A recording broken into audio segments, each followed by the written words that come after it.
India کی یہ واقعی ایک بڑی کامیابی تھی اور وہ مبارکباد کا حقدار ہے، خاص طور پہ اس لیے کہ اس سارے عمل میں صرف $75 ملین کی لاگت آئی۔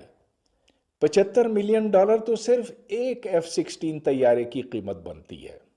پھر یہ بھی ایک حقیقت ہے کہ چین مریخ تک جانے میں ابھی تک کامیاب نہیں ہو سکا ہے، لہٰذا میں سمجھتا ہوں کہ انڈیا واقعی مبارکباد کا مستحق ہے، اور اب ہمیں اس بات پر سوچنے کی ضرورت ہے کہ وہ ایک تیسری دنیا کا ملک ہے، غریب ملک ہے، وہ مریخ تک جانے میں کیسے کامیاب ہوا۔ آج کی ویڈیو میں پاکستانی میڈیا انٹرسٹنگ ٹاپک پر ڈسکشن کر رہا ہے، اور اس حوالے سے اگر آپ کو آج کی ویڈیو اچھی لگے تو ویڈیو کو لائک کرتے جائیے گا، اور آگے ایسی ویڈیوز دیکھنا چاہتے ہیں تو ہمارے چینل کو ضرور سبسکرائب کیجیے گا۔ چلیے ویڈیو کو سٹارٹ کرتے ہیں۔ نومبر 2013 میں انڈیا نے ایک خلائی جہاز جس کا نام منگلیان تھا مریخ کی طرف روانہ کیا۔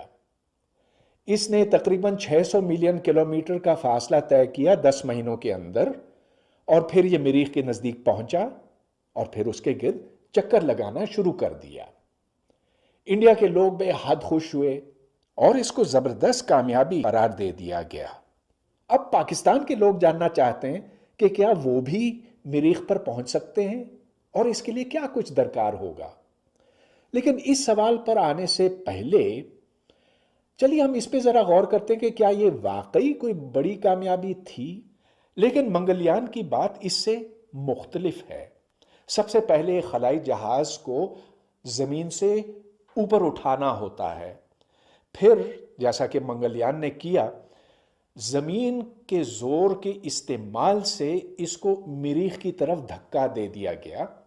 اس کو سلنگ شاٹنگ کہتے ہیں۔ پھر مریخ زمین سے اتنا دور ہے کہ ریڈیائی لہروں کو زمین سے مریخ تک اور واپس مریخ سے زمین تک پہنچنے میں کئی منٹ لگ جاتے ہیں، لیکن صرف 1 منٹ کے اندر ایک تیز رفتار خلائی جہاز ہزاروں میل آگے نکل سکتا ہے، لہٰذا غلطی کے لیے کوئی گنجائش ہوتی نہیں ہے۔ وہ مریخ تک جانے میں کیسے کامیاب ہوا؟ میں سمجھتا ہوں کہ اس کے پیچھے 3 بنیادی وجوہات ہیں۔ سب سے پہلے یہ کہ انڈیا کی نوجوان نسل میں سائنس کے لیے ایک بے حد محبت نظر آتی ہے۔ انڈیا کے ہر شہر میں کم از کم ایک سائنس کا میوزیم تو ضرور ہوتا ہے، اور کہیں 2، کہیں 3، کہیں 4۔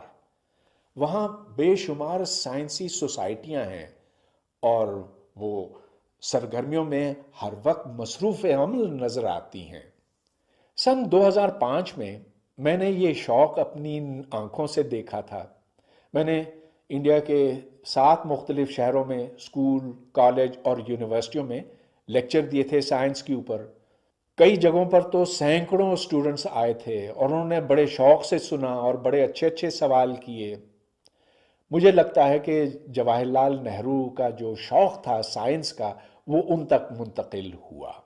جب انڈیا کے کم عمر طالب علموں سے یہ پوچھا جاتا ہے کہ بڑے ہو کر وہ کیا بننا چاہیں گے، تو سب سے پہلے وہ کہتے ہیں ہمیں سائنسدان بننا ہے۔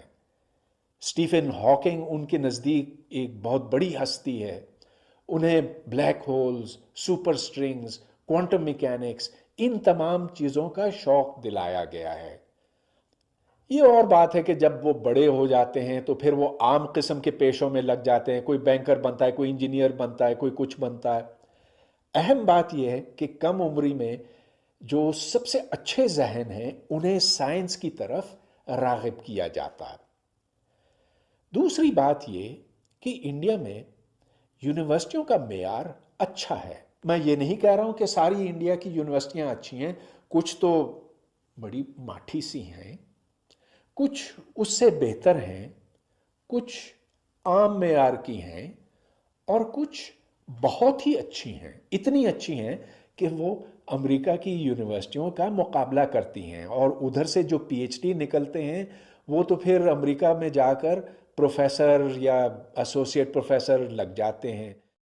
تیسری اہم بات یہ کہ انڈیا کے لوگ اپنے بڑے سائنسدانوں کی بے پناہ قدر کرتے ہیں۔